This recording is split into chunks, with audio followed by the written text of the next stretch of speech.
I swear the child wasn't there a second ago.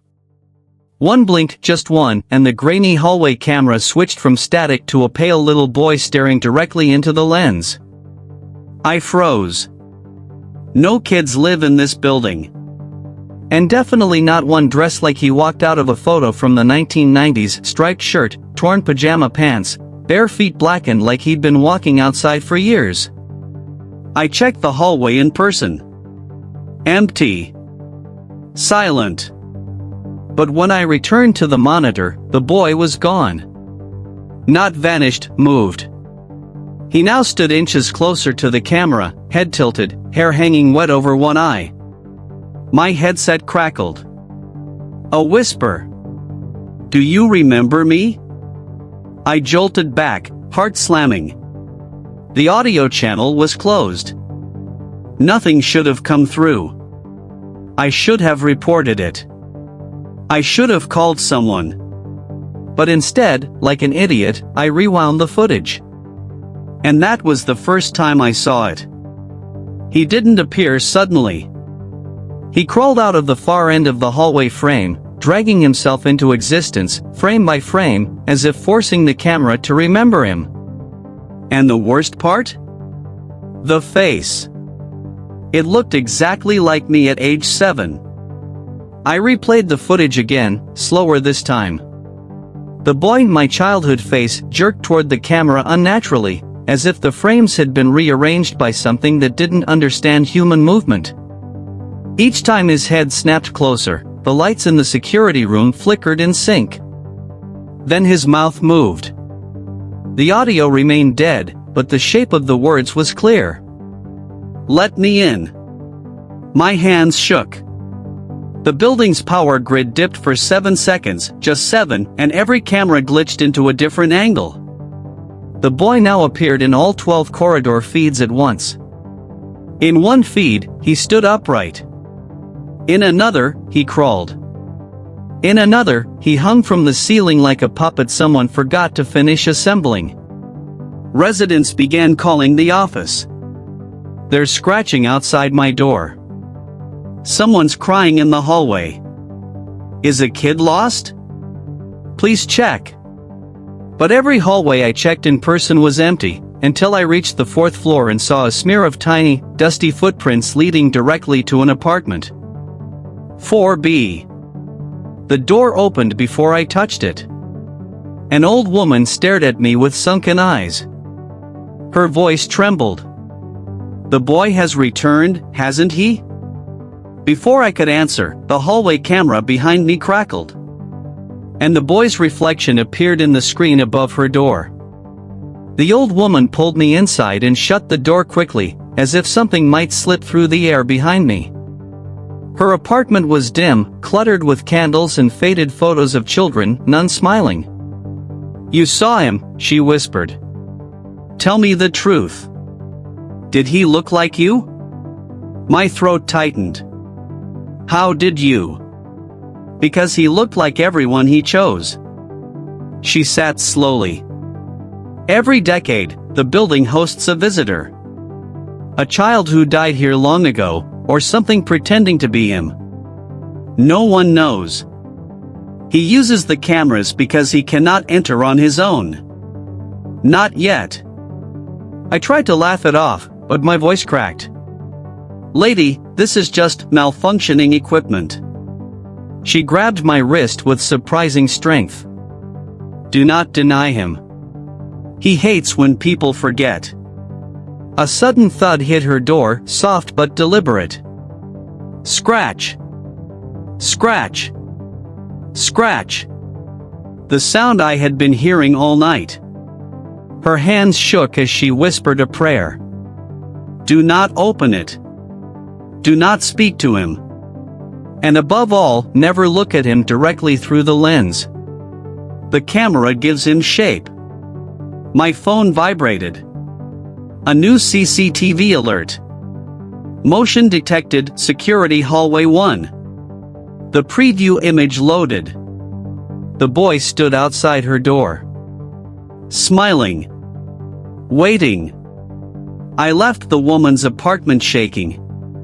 Her story shouldn't have gotten under my skin, but it did. Because something about this building felt familiar in a way I couldn't explain. At 3:12 a.m., another alert pinged my phone. Motion detected elevator shaft camera. I didn't remember there was a camera in the shaft. When I opened the feed, cold sweat coated my back. The boy wasn't staring at the lens this time. He was staring down, a silent replay of a child falling. Arms flailing. A scream stretched across frames with no sound. And then my mind ripped open. I had lived here. 23 years ago. I'd fallen down the shaft. I remembered the rush of air, the weightlessness, the black. But I survived. Another boy hadn't. My childhood friend. The one who used to play hide and seek with me in these very halls. The one who told me, the day before he died, "If you see me again on the cameras, don't help me." I vomited into the trash bin. Because the thing in the camera wasn't just a ghost. It wasn't just a memory. It was something left behind when I survived. A child-shaped shadow that had learned how to wear my old face like a mask. And now it wanted something back. At exactly midnight, every electronic lock in the building clicked open simultaneously. My monitor filled with flashing red warnings. Unauthorized access all floors. System error, code, midnight. Doors creaked open one by one on the feeds, as if the building itself was inhaling. Except one. Mine. My office door remained locked. A cold realization stabbed through me. The boy wasn't trying to get into the building. He was trying to get into me. On the cameras, he moved slowly down each hallway, appearing closer every time the screen glitched. In one angle, he dragged his fingers along the walls, leaving streaks like soot. In another, he pressed his ear to a resident's door as if listening to their dreams. Then he stopped before apartment 3C. Scratch. Scratch. Scratch. The resident, a man named Daniel, opened the door a crack. I yelled into the intercom, "Don't open it." But the sound cut out. The camera pixelated violently. For half a second, the boy's face split into two, one smiling, one screaming, before the feed went black. When the hallway lights returned, the door of 3C hung open. Daniel was gone. But a new figure stood in the hallway. Taller. Adult-sized. And it turned toward the camera with the same pale eyes as the boy. A USB drive slid under my office door with no footsteps leading away. No shadow outside. Just a small plastic stick, old and yellowed. A single file inside. For the guard.mp4. The video showed a woman in her late 40s, filmed in a shaky, dim room. Her voice trembled as she spoke. "My son vanished in this building 23 years ago. They told me he fell. They lied. Something took him." Her eyes darted around as if afraid someone else was in the room. When a child dies in fear, sometimes the building remembers them. But sometimes, it remembers the wrong version. A moment gets duplicated. A life splits. One survives. One does not. My blood ran cold. She leaned closer to the camera. If the boy appears again, he will be looking for the one who lived. The child who escaped the fall. The child who abandoned him. Then she whispered my name. My childhood name. A name I hadn't heard in decades. A name I hadn't told anyone here. He's coming to take back the life that should have been his. The screen flickered. Behind her, a tiny reflection appeared in her window. The boy. Smiling. For days I denied it. But the truth dug into my skull like broken glass. the child wasn't my friend. He wasn't someone I knew. He was me. Or rather, the version of me that didn't make it out of that elevator shaft alive. A glitch in fate. A split second where life branched in two directions, and something hungry held onto the branch that snapped. The CCTV feeds now showed two versions of me roaming the building. One child. One adult. Both dead-eyed. Both waiting. When I looked in the mirror, my reflection lagged half a second behind. The lights flickered each time I blinked. And then the cameras began showing things that hadn't happened yet. Me opening doors I hadn't walked toward. Me speaking words I hadn't said. Me dying in hallways I wasn't standing in. The future version of me mouthed one phrase repeatedly. You left me. I won't leave you. A message pinged on the monitor. Motion detected, security room door. I turned slowly. The handle rattled. Then a child's voice whispered from the other side. Let me in. I'll fix the mistake. The monitors froze, showing my adult reflection smiling with the child's teeth. It started with the lights. They burst one by one down the hallway outside my office, each pop echoing like knuckles cracking. The cameras all flicked to static except one. Hallway feed 3. The boy stood there, but he wasn't alone. Behind him, the adult version, my mirrored self, walked with slow, deliberate steps. Their movements synced like rehearsed choreography. Every time they blinked, my vision flickered too. The adult version placed a hand on the child's shoulder. The boy's smile stretched unnaturally, tearing at the corners. Then both turned toward the camera at the same time. And my left eye began to bleed. A system alert flashed. Identity merge initiated. Target, user, security guard.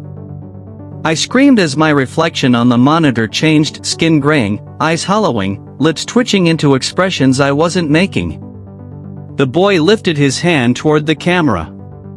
The adult lifted his hand too. And my own arm rose against my will. No, stop. The hallway door flew open. The last thing I saw before the lights died was both of them stepping inside, merging into one silhouette that moved like a broken puppet and breathed like something trapped underwater. My body jerked forward. My voice whispered without my permission. I'm ready. Security log, 3:17 a.m. If anyone finds this, I didn't leave. I was taken. Or replaced. I can't tell the difference anymore. My hands shake as I write this. They look like mine, but they're too pale. The veins move under the skin like they have their own heartbeat. The boy stands in the corner of the room. But he isn't a boy anymore. He flickers between sizes, child, adult, something else entirely, like he's trying on identities until one fits. The cameras show me walking the hallways, but I'm here, trapped behind a face that won't obey me. The thing wearing my body moves with my childhood limp. It hums a song I forgot years ago. It knocks on doors gently, like it's asking to be let into people's dreams. The boy approaches the monitor and touches it from the inside. The glass ripples, soft as water. He whispers, "You won't need this life anymore. I'll use it better." The lights dim. A final alert appears. Replacement complete. I hear footsteps behind me. My own. The new guard arrived 3 days later. I watched him through the monitor as he settled into my old chair, chewing gum, tapping the desk impatiently. He didn't know this building. He didn't know me. He didn't know he was already being watched. He clicked through the cameras lazily until he paused on feed 1. Thought this building didn't allow families, he muttered. Who's the kid? I smiled at him through the lens. Not too wide. Just wide enough for the truth to leak through. The form I wear now isn't perfect yet. The skin still twitches. The eyes still shift colors when I blink. But I'm learning. I'm shaping. Becoming. The boy sits beside me, my old self, my lost self, now quiet, content, letting me use the body he never got to grow into. The new guard leaned closer to the screen. Hey, why does that guy look like? He stopped. Because the cameras suddenly showed him from behind, though no such camera exists in that room. I placed my hand against the lens. The monitor distorted like warm wax. Your turn, I whispered. The lights flickered. And another life split in two.